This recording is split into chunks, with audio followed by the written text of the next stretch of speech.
I teach in Las Vegas, Nevada. I'm at Sandy Searles Miller Academy for International Studies, IB World School. It's like the world's longest name for an elementary school.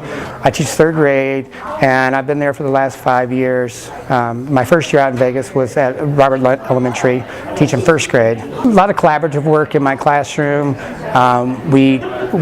Our school is very unique. We have a lot of opportunities. We have a hydroponics lab, we have an archaeology lab, robotics lab, teleconferencing lab, star lab, where plates and we can talk about constellations, tell stories and different things, or whatever, any type of mapping function there, and just tons and tons of science. So it's really hands-on, and I love math. So I'm really I can get pretty interesting sometimes at some of the math concepts I come up with.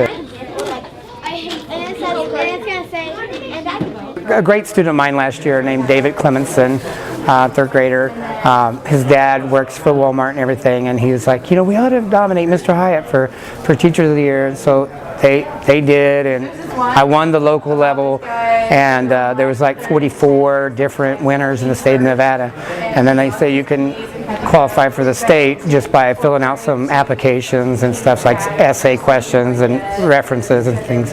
And as a process of that, out of those 44, they picked me for the Nevada State winner, and I was just floored. And they surprised me this year at school with TV cameras and everything, and so I was just like, oh my gosh. My words that day were, I may not deserve this, but I really do appreciate it, because it really helps. All those days you feel burnout or like that you're not respected. It was very, very uplifting. Anywhere I've been, nobody can believe that I'm only a first, second, third, fourth, fifth year teacher each of those years, and they're like, you don't talk like it, you don't act like it, you don't do things like a first year teacher.